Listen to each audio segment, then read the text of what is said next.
All right. Well, it's been a while since I last streamed. Um,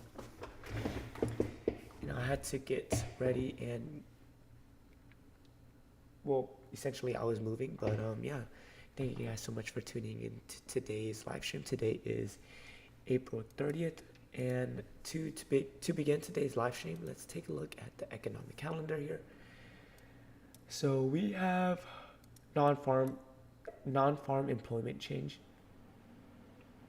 advanced GDP, employment cost index, and we have core PCE price index. So those are the 4 red folder news coming out this week. But so let's see what this is essentially about. So this measures the change in the number of employed people during the previous month. So what is essentially, can it ever be negative? So I think this is like, let me see here, let's ask ChatGPT, right? Let's see here.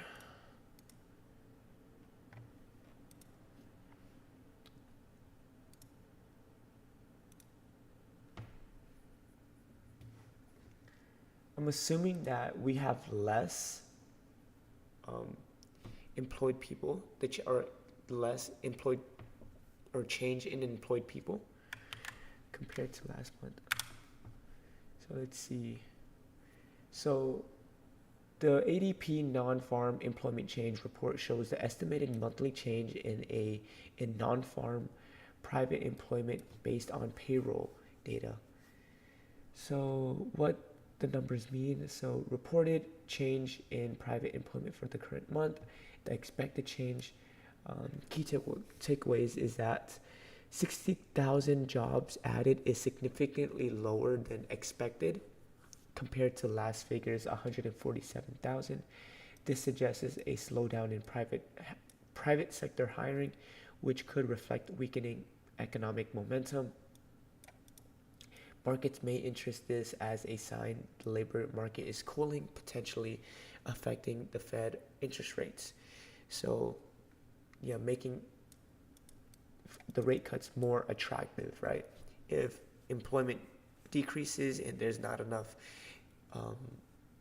spending to fund the companies to actually hire new people, then they might cut rates. Okay, so that's good to know.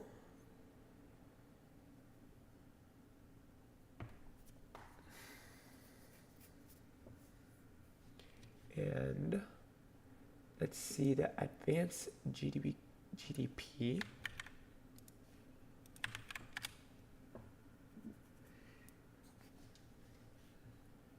So is a major negative surprise, a contraction instead of expected growth.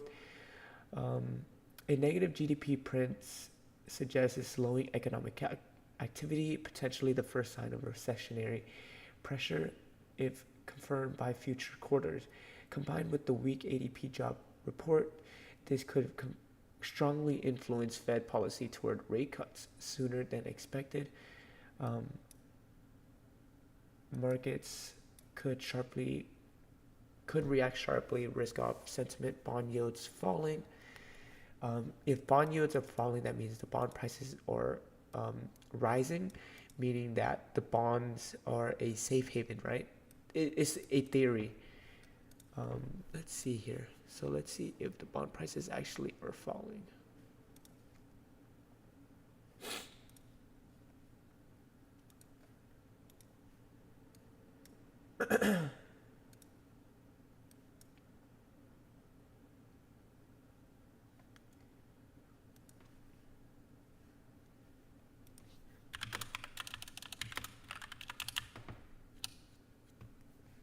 I'm assuming QQ means quarterly.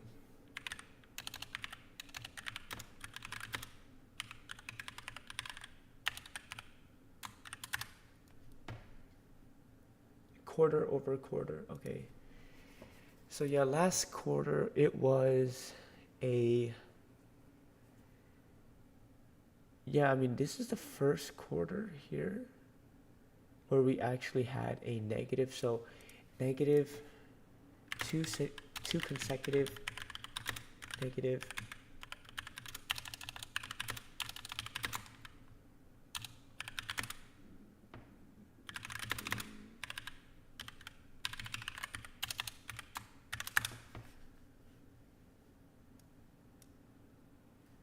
Yeah, that's the technical form. So if we do get another negative GDP next quarter, then we could indicate, this could indicate that we are in a recession. But that's just the technical form. I think there might be more factors than just that. Let's see here. So this is the employment cost index, measures the change in price business and governments pay for civilian labor. So let's see what ChatGPT has to say.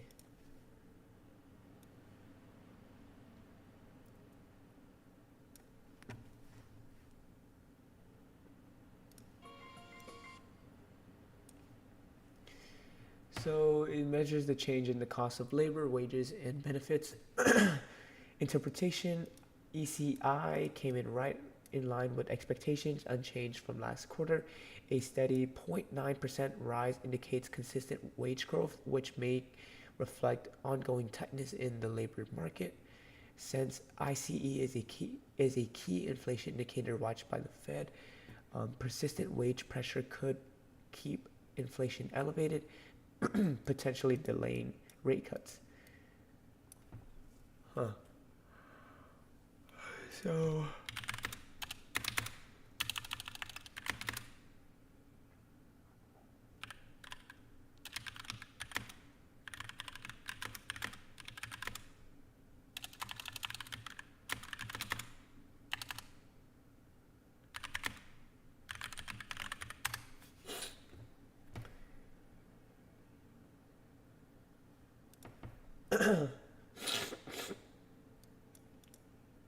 okay, so this is interesting. We actually had a negative GDP. Um, that's something that's interesting. Uh, and we actually had fewer jobs compare this month compared to last month, right? About roughly maybe six, like 90, about 90K, 90,000 less in jobs. But let's dive into the technicals here for the morning. So coming into today, specifically on NQ, I am watching. Well, let's start off with the daily time frame here. So this is the daily candle from yesterday, and with the way that we closed here on this daily candle, I I don't really have. I mean, you can assume that we might attack previous day high, right? But the one the one condition I have for us, if we're going to take out previous day high, is if we have displacement, right? And on the lower time frames, if you guys zoom in, there's not much displacement to support previous day high, to support the idea of us taking out previous day high. So that idea is kind of, I wouldn't say erased, but it's just, I'm not strongly convinced that we're going to take out previous day high. So I have a loose bias coming into today. And as you guys can see, it turns out that we actually, expanded to the downside. We took out previous day high. We took out Monday's low of day, or sorry, we took out previous day low. We took out Monday's low of day. And we, I believe, did end up taking out Friday's low of day too, from last week. So coming into the morning, I am watching if we can retrace back into the discount of distilling range. So from this daily swing low, right, to this daily swing high, there's a dilling range that got created, right? and within that dealing range, there's discount and premium. So if you guys can see, there's that blue line, and this blue line right here separates discount and premium. So if you're a buyer, right, you're going to want to see prices drive lower, trading into this discount level, which we just did. And yeah, that would have been my, I guess, my objective coming into the morning if we got a bearish 4-hour closure. But it turned out that we just completed the objective, so we just retraced back into the discount of that specific dealing range. So now I'm going to be a little bit more loose. I'm not going to force us to retrace back into there anymore. I mean, we could create down close candle here somewhere maybe, but for now I'm just gonna wait until the 4-hour candle closes. So I'm gonna wait until this candle closes and this candle closes, right? So with how we're looking right now on the 4-hour candle and the 8-hour candle, it appears to me that we're most likely going to take out the 4-hour low and the 8-hour low. So for me, the draw of liquidity, it's not confirmed yet because we haven't closed in the candle, but the draw of liquidity coming into the morning for me would be to take out this green line right here, right? And this green line indicates the 4-hour low and the 8-hour low. Yeah, that would be my objective coming into the morning. And let's see here, do we have anything else to go over? I do want to take a look at the trade checklist for this week, but yeah, that's my analysis for the morning, right? I'm not going to use the weekly time frame because this was the weekly candle from last week. And notice how we have already taken out the previous week's high, which was my draw of liquidity. With the way that we closed here on the weekly candle, this up close candle right here, it's easy to assume that we're most likely going to take out the daily, or not the daily, but the weekly high. And once we take out the weekly high, I can't force a weekly objective anymore, right? So now, like I said, coming into today, I'm going to be a little bit more loose. We have already taken out the previous day low, and we did trade back into the daily dealing ranges discount level as well. So nothing else for me to really force here coming into the morning. But like I said, I do want to take a look at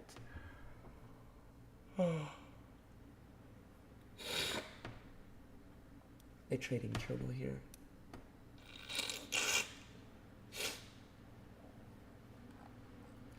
So coming into this week, I guess some of the pros and cons from previous week was I was able to take consistent trades, right? Really I'm requiring a higher time frame objective, a model, and a entry pattern for every single one of my trades, and that's how I'm going to be consistent. So higher time frame objective, like I showed you guys just earlier, where my reason for why prices should continue lower was to retrace back into that dealing range. And once we do that, that completes my higher time frame objective. My model is how am I going to align myself with that higher time frame objective. So usually, like for example, I would maybe my higher time frame could be based off of the daily time frame, and my model would be a time frame that's lower than it, respectively, right? So going from the daily, I might go into the 4-hour, the 6-hour, the 8-hour, or the 10-hour time frame to zoom in, right? And my entry pattern probably could be on the 1 hour time frame if my higher time frame objective is on the daily, right? But yeah, so that's the first pro, was taking consistent trades. The second one here is really understanding what a higher time frame objective is, and I'll go over some examples here with you guys about what a EQ model is, what a expansion model is. But yeah, utilizing the higher time frame objective to really understand the macro, the bigger picture, right? And last but not least, paying really close attention to SMT. As you guys may have saw whenever I had this split screen here, this is ES chart and this is NQ chart, and notice how ES has taken out, both NQ and ES have taken out that specific low, which is a good indicator, right? This suggests to me that we could continue lower because there's a lack of SMT. So according to my notes here, a lack of SMT means we could have a possible continuation. Presence of SMT could indicate a possible reversal. So if there is SMT, that means there's been manipulation in the markets, and that could be the low or the high of that swing leg. And another way to utilize SMT is whenever you are in a trade, right?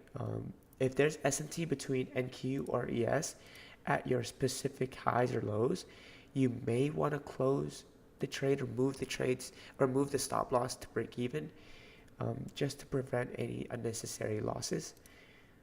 But yeah, that is going to be the 3 pros here from last week. Being consistent, understanding the higher time frame objectives, and utilizing SMT. So what are some things that I can work on coming into this week?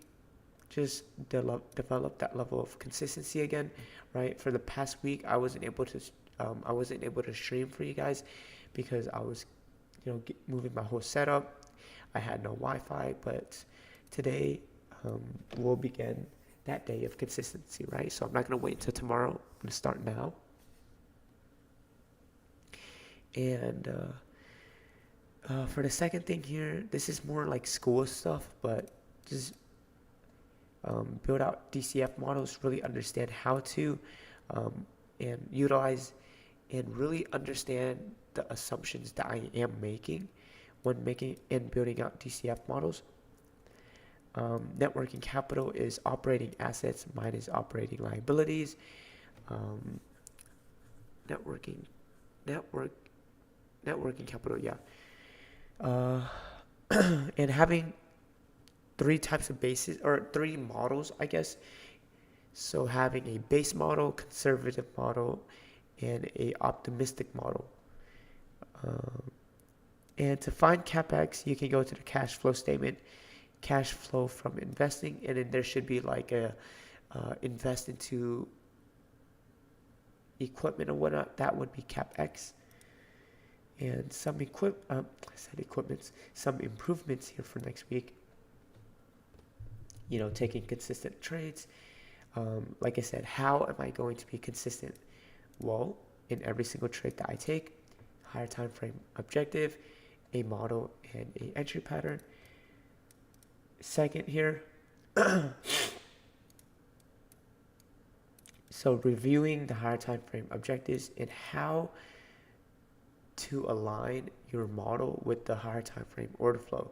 So going from the higher time frame onto the lower, and paying close attention to SMT. Like I said, SMT is crucial to understand if there is a possible continuation or a reversal. And I'm going to state it again. There's a lack of SMT right now with NQ and ES, so there is a possible continuation coming into the morning.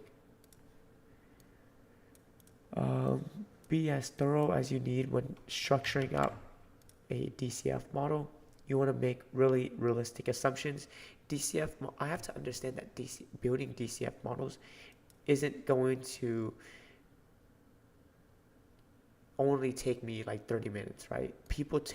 They spend hours, days building a DCF model with the correct assumptions, or not, I want to say correct, but realistic assumptions. And yeah, that's going to wrap it up for the trade, I guess, for the trade checklist here. For the next thing I do want to go over here is I do want to take a look at the expansion model and show you guys some examples of an expansion model. Let's see, do we have time? We have about 7 minutes, so I'll go over one short trade with you guys. All right, so for this specific trade here for this day, I believe this was does the month go first? I believe it might be April 2nd, 2025. Correct me if I'm wrong. But for this approach here,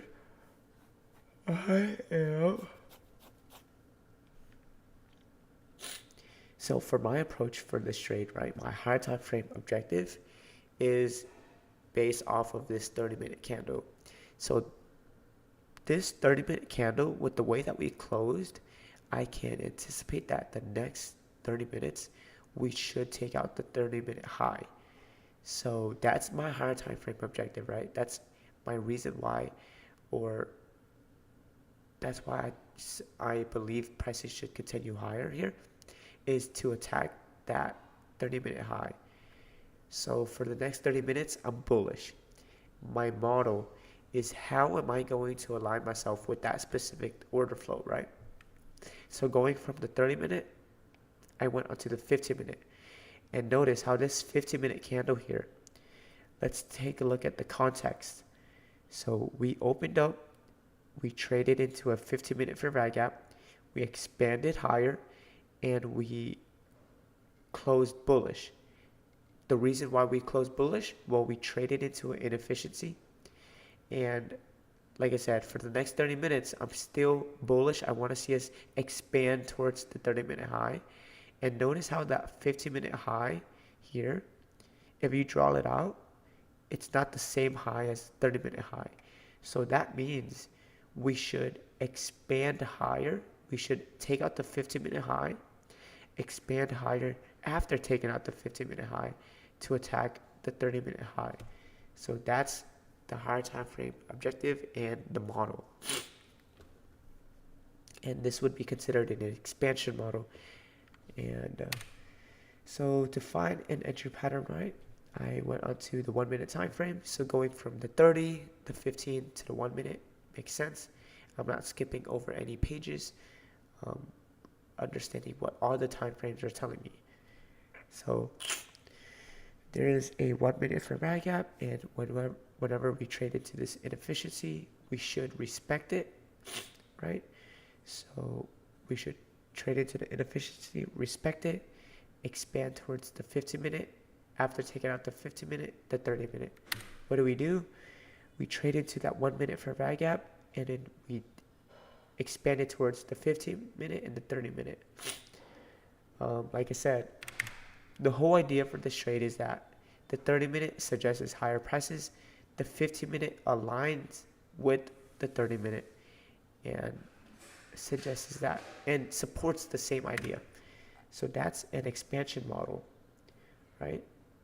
Let's go over another expansion model here. Let's go with this one. So for this one at least, let's take a look at the 4-hour time frame. So the 4-hour candle, bearish, right? Within the next 4-hour candle, we should realistically take out the 4-hour low. And notice how the 4-hour low is actually the same low as the hourly low. That means we should complete the 4-hour objective within the next 1 minute. Or not 1 minute, but 1 hour. And to zoom into the 15-minute time frame, I notice here, okay, so the 30-minute candle, or sorry, yeah, the 30-minute candle here is the same, has the same low as the hourly low and the 4-hour low. So we zoom in even lower, and we find out that the 30-minute low is the same low as the 4-hour low. What does that mean? We should complete the 4-hour objective within the next 30 minutes. And now understanding that, going from the 30-minute, I go into the 15-minute, and I recognize the same concept here. The 30-minute candle is suggesting lower prices, right? It suggests that we're going to take out that 4-hour low. And seeing how we close here on this 15-minute time frame, I notice, hey, this 15-minute candle, it closed bearish, and it suggests that we should take out the 15-minute low. But what is the higher time frame telling us? We should expand lower, right? So after taking out the 15-minute low, we should expand lower towards the 30-minute low. And on the 1-minute time frame, there's a inefficiency that we trade up into. So we trade up into the inefficiency, we respect it, we take out the 15-minute low, and then we expand towards the 30-minute low. And that is the example for expansion model. And let's go into the 15-minute time frame to see what's going on here on the indices. So that 15-minute low is the same low as the 4-hour low and the 8-hour low. So what can we anticipate? We can anticipate that we should complete the 4-hour objective and the 8-hour objective within the next 15 minutes. So for me, I am bearish. I want to see us continue lower here, coming to the morning session of today. So let's see. There's the open, and whenever we open, what do? We took out that 4-hour low and the 8-hour low within the 15 minutes. So that's my morning objective. It already got completed. I know that's a small range, right? But if you can add leverage to this model, anything is possible. Numbers that you've never could honestly be reached, right? But yeah, that's my morning objective. It's already gotten completed, and I think that's pretty much all. I mean, I don't want to force anything coming into the next, or I guess coming into today now, like maybe the afternoon session. I would elect to wait and see how we close here on this 6-hour candle, and perhaps maybe the 10-hour candle during 1 p.m. Central Time. But yeah, I'm going to give it some time. I'll let the charts do whatever. But for now, it's either I wait for the 6-hour candle to close and the 10-hour candle to close, or I could zoom into, maybe the 15-minute time frame, the 30-minute time frame, or the hourly time frame for a higher time frame objective. But for now, I'm not going to utilize the 4-hour time frame, nor am I going to utilize the 8-hour time frame for a higher time frame objective. But yeah, that's going to wrap it up for today's live stream. Hopefully you guys were able to, really understand how I view prices. And it's good to be back, it's been a while, but look forward to seeing more consistent streams again. I'll be live at 8:30 a.m. Central Time every single day.